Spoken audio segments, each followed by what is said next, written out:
Now let us take a look at the literary history of America. Apart from this work, Rip Van Winkle, which was published in 1890. The earliest literature that came from America, as I said, came through letters back home. It described the land, it described the people, and it talked about the adventures that they had, that they went through, the difficulties, the problems that they faced.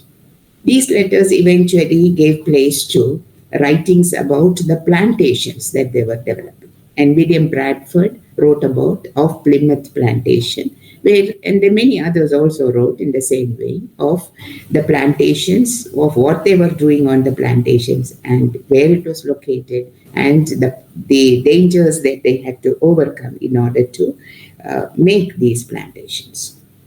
Now, in their writings, we find that they came across many aspects of nature which did not have words in the Oxford Dictionary. And they also found that many of the things that they did not have a word in the Oxford Dictionary. So Webster, and that is how we have the American Dictionary, the Webster's Dictionary of American Spelling. And as soon as we say spelling, we immediately remember that there are so many words where the U is dropped, color is just color, autumn is fall, the words began to be replaced, elevators became lifts. So you find a lot of new words coming into the dictionary. But one of the most interesting things, if you look at early Webster's dictionary, is that many new words were words that were associated with the so-called Red Indians, who later came to be known as the Native Americans. Their tomahawk, their wigwams, their sweatshops, they had medicinal plants, they had the medicinal men, they had the elders. These were all aspects of culture that were new to the white population. So it was essential that a dictionary and new words come into the language. And maybe we could say there starts the beginning of American language and literature. So whenever we use English and we say this is the language of the British Queen, we should also realize that English has undergone many changes depending on the country in which it is spoken and the people who speak the language. So American literature began slowly to use a language and to have a specificity and not to be told that it was just an imitation of the English language and literature. So just as they moved away from the British in terms of the political regime, they also moved away from English language and literature. But that is not to say that the influences were not there. That takes us to the earliest of American literature, which were written by the British settlers, particularly women like Anne Bradstreet. And this is a short poem I would like to read out to you. In secret place where once I stood, close by the banks of Lacrim flood, I heard two sisters reason on things that are past and things to come. So they were going, it was a period through which they would go forward only by rooting themselves in the past, of what was in the past. Two sisters talking about the past and the things to come. So you have a time frame within American literature and the flowering of American literature. Others like Phyllis Whitley also talked about being brought to America from Africa. Phyllis Whitley came as a slave, but she was fortunate to go into a household where they were very kind. The white owners were very kind, taught her English, and she began to write, and she was published. So this is one of the earliest of poems that comes from Phyllis Whitley, who wrote not just about the land, but talked about spirituality. And this is very interesting because Africans did not have a God, a spiritual God, in terms of a Christian God. And she was introduced to this God. And this is what she says. It was mercy brought me from my pagan land, taught my benighted soul to understand that there is a God, that there is a Savior too. Once I redemption neither sought nor knew. Some view our sable race with scornful eye. Their color is a diabolic eye. In later years, we find Langston Hughes was to sing about the African Americans as I too sing of America and I too belong to America. So the way in which the African Americans began to slowly enter and give expression to their thoughts and feelings is very evident if we look at the early literature. This, of course, whenever we study American literature, we begin usually with Emerson, Thoreau, Walt Whitman, Melville. But it is also interesting to know that American literature and about America began maybe at a time that it is further back from what we usually associate with the great Transcendentalists. Around the beginning of the 19th century, America had just 5.3 million people.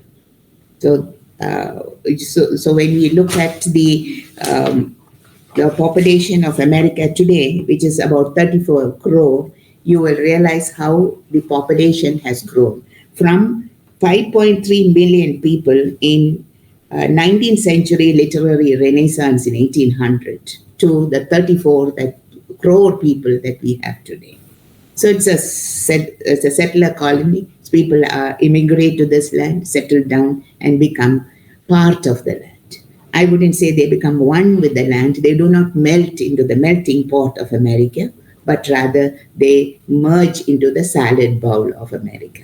They are retaining their identity, their experiences, and their past. And as Phyllis Webb rightly said, we are not the diabolic eye, we are not the devil's eye, but the black is, as Toni Morrison was to say later, the black is beautiful. So this is the merging of many cultures that we find on the American soil. Now, geographically, if we look at what happened to America, we find that the eastern coast of America, where with places like Maine and New York, Salem, Massachusetts, the early settlements are to be found. Slowly, the people moved inland, and we have what is called the Midwest, and places like Illinois, the Michigan. These places also began to be populated. This was on the shores of the Mississippi.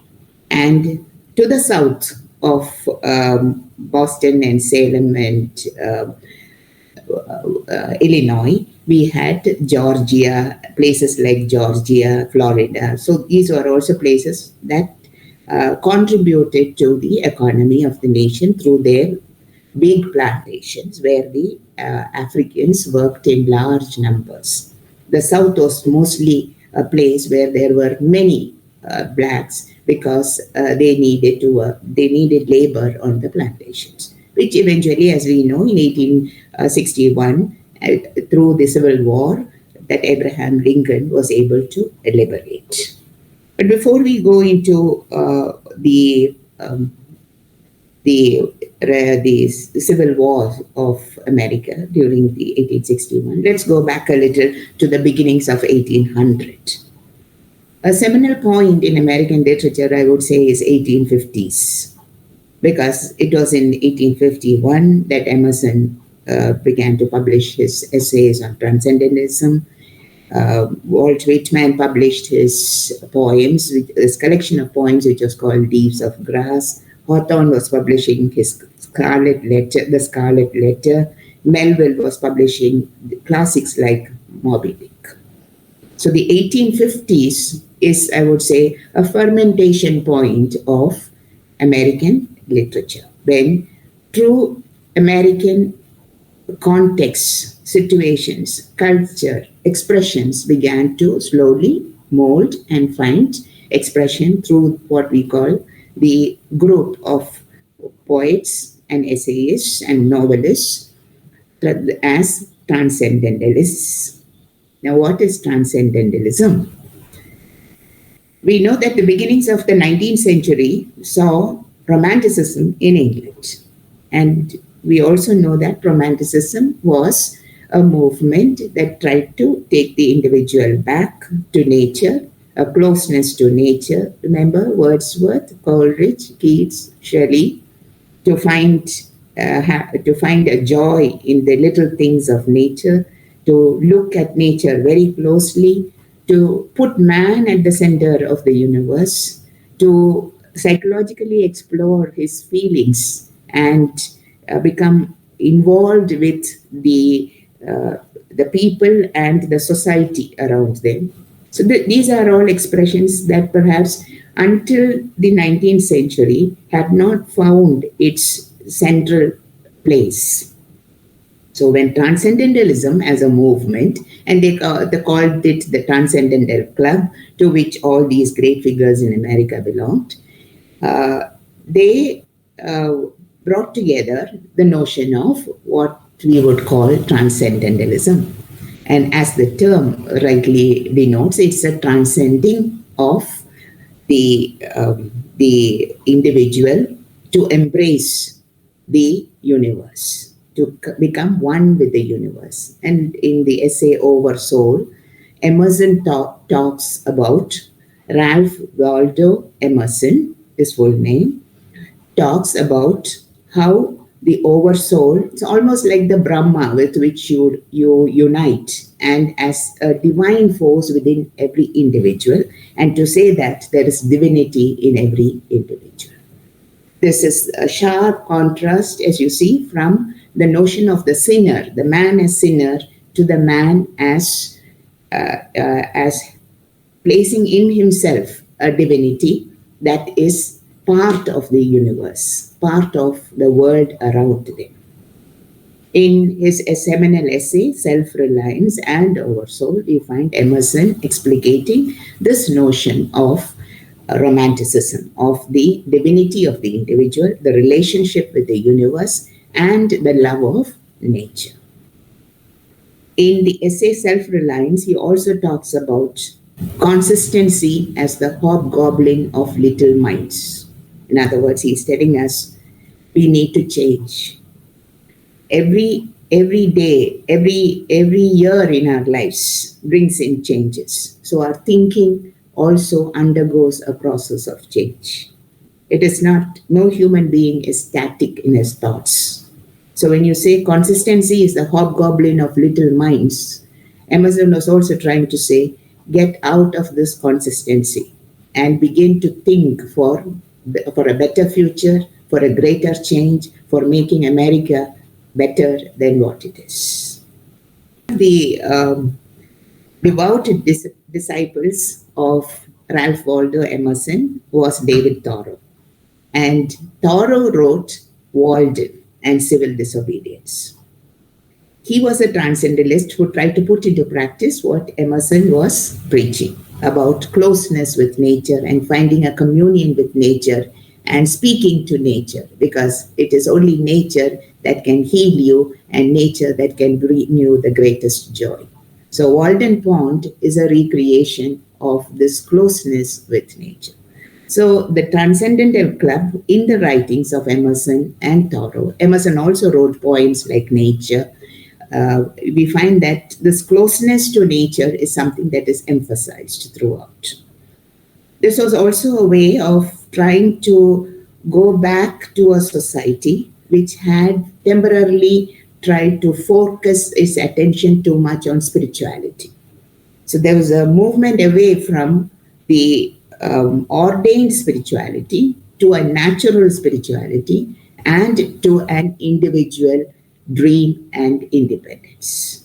Civil Disobedience is an essay where Thoreau refuses to give his tax and is imprisoned for that. And in the prison, he writes about civil disobedience.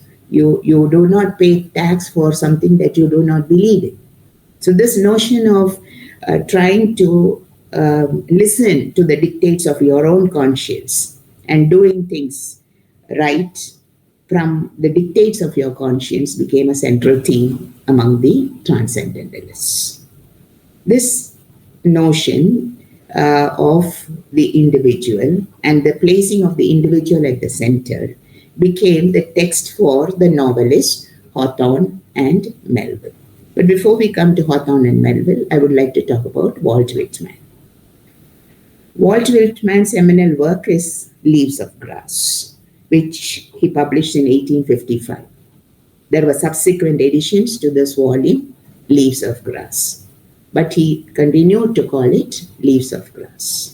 Many poems were added on from the slim volume that he first published. As the title itself denotes, the Leaves of Grass is a very symbolic title which talks about how every blade of grass comes from the core of the earth. It is not like a branch, a tree branch, which grows on a tree. There is only one root. The tree is high up, the branches are up there. The apples grow on those branches. Beautiful sight, beautiful nature. But for Whitman, the grass was something that interested him so much because every blade of grass was rooted in the earth. And every blade of grass grew together. They never grew in singles. There was always a cluster of grass, whether it be in the courtyard of a farmstead or it be in the graveyard. Everywhere you found clusters of grass. He also called these clusters the handkerchief of God, with his name written at the tip of it.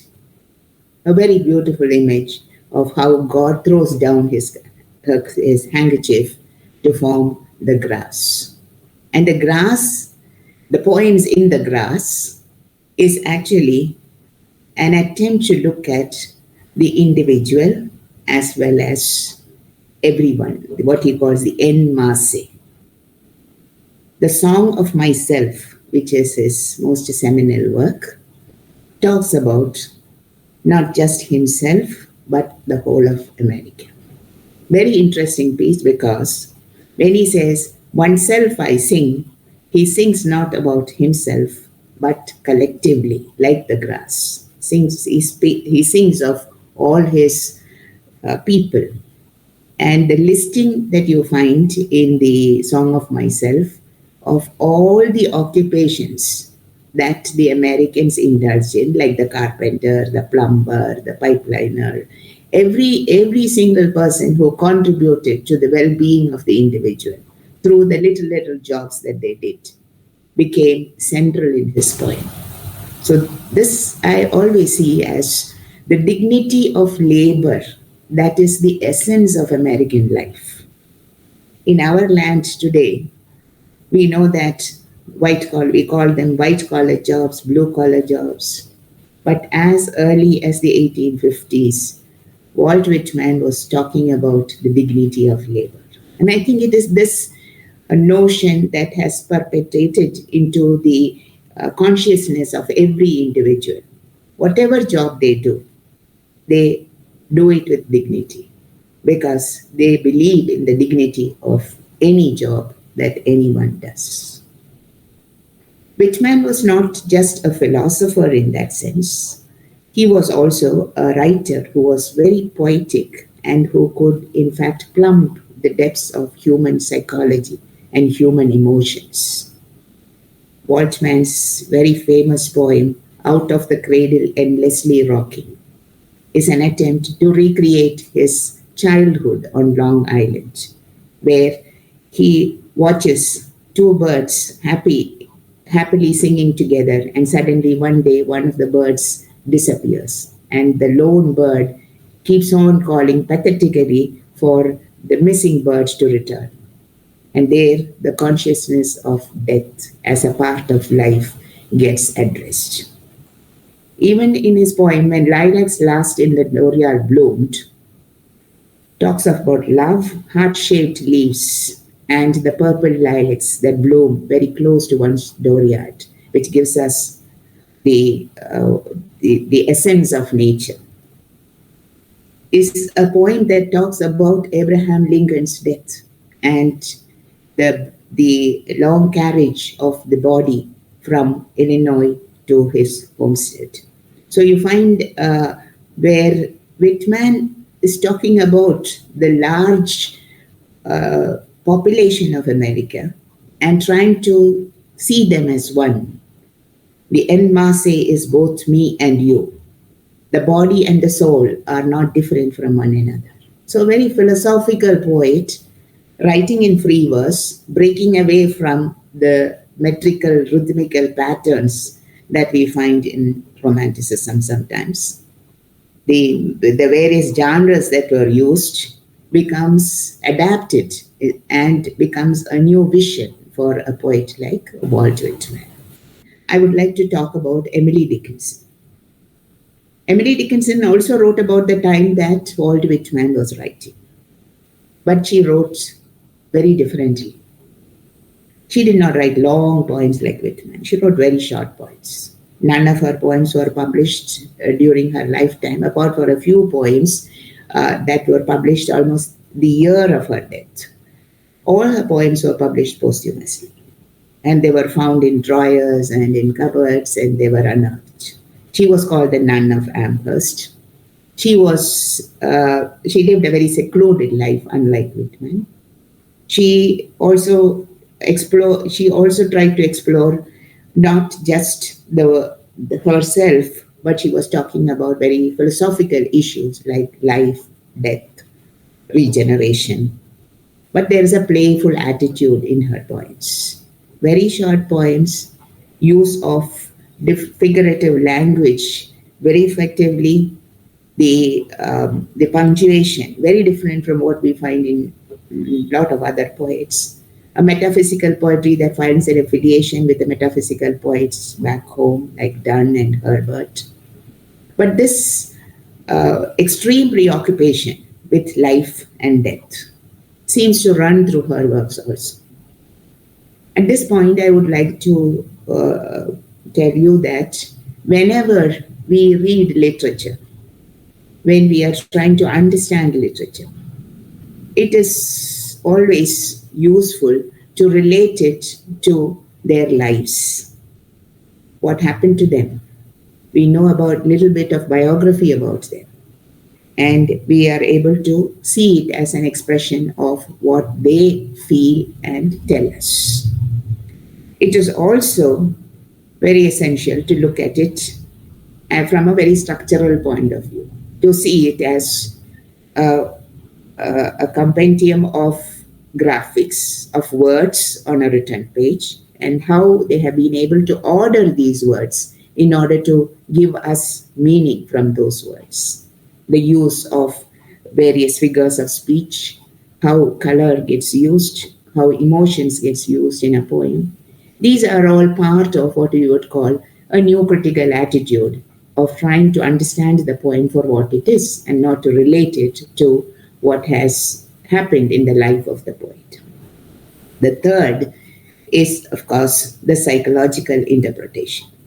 You can interpret it from the poet's point of view, but you can also interpret it from the reader's point of view. We in India, when we look at a poet like Emily Dickinson or Walt Whitman, we are trying to find something that appeals to us as well. And that is where I think psychological poets and psychological excursions in literature try to relate us to them and them to us. We can also look at it from a totally different perspective, from a sociological, cultural perspective. Place it within a society, place it within a culture. So if we go back to Emily Dickinson's poems and try to see it from all these different angles, we are actually trying to make a very critical reading of her poems. And that is how criticism slowly begins to emerge and become a tool for us to understand all creative writing. So Emily Dickinson's poems like I Am Nobody, Are You Nobody Too? It's a poem which seems to sound as though it is saying something very simple. It is not saying something with a kind of whimsicality, a play with words only. But if you look deeper at this notion of nobody, ask yourself what this nobody is. Are you a nobody too? Have you effaced yourself totally from society? And because you have become an introvert, and because you do not want your name to be known, because you do not want your name to be told every day but to an admiring Bob, as she puts it, you become more and more drawn within yourselves. So this is a frame of mind, a psychological frame of mind that she is putting across to us. In a poem like I Felt a Funeral in My Head, I felt a funeral in my head, or in a poem like I could not stop for death, but he kindly stopped for me.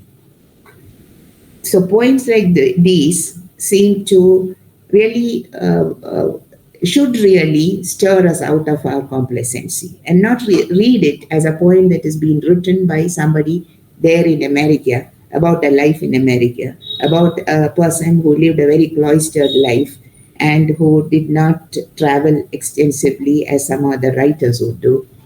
A woman poet at that, you could just leave it like that. But a poem becomes meaningful, or any literature becomes meaningful, when you try to analyze it within your canvas of understanding and how you look at it.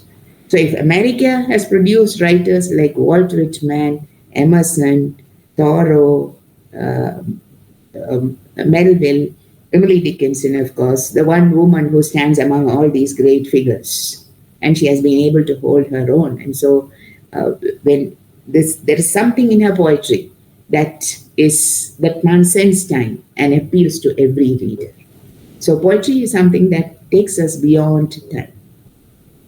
Now let us look at the two novelists. And the two novelists that I would like to talk to you about here is Melville and Hawthorne. Hawthorne's The Scarlet Letter has been variously interpreted. And as the word scarlet letter is a euphemism for saying adulteress.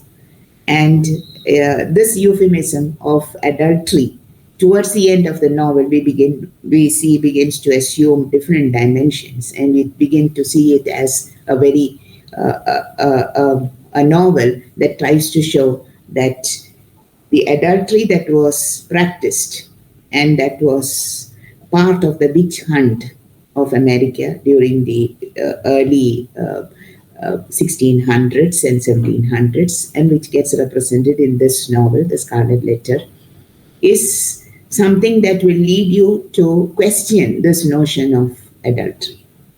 Who is the adulteress? Or is she an angel at the end? Is the A an adulteress, or the A an angel at the end of the transformation in our thinking? It's not the transformation of the individual that happens, but the transformation of our thinking of what the woman is. Remember Hardy's Test of the D'Urbervilles, where we begin with the subtitle, A Pure Woman. And at the end of the novel, we are left with this question of what is purity. Here again, we are left with this notion of what is adultery. If you look at this novel, The Scarlet Letter, it is set in Boston, it is set in Salem, it is set at the time when witch hunting was very prevalent in Salem at that time, catching people and scaffolding them, and in the marketplace persecuting them. So this was a practice that was being done as part of the Puritan culture. That is why I said you can see something only as part of a culture, as part of a society. This was something that could happen then, perhaps not now. But to understand that, what happened at that point of time is to rethink in our own times of what, even without the scaffolding, without the puritanical thinking, what the woman endures in modern times.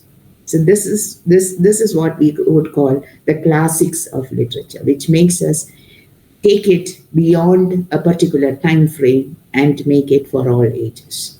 I will close this talk with just a reference to Herman Melville and his seminal work, Moby Dick.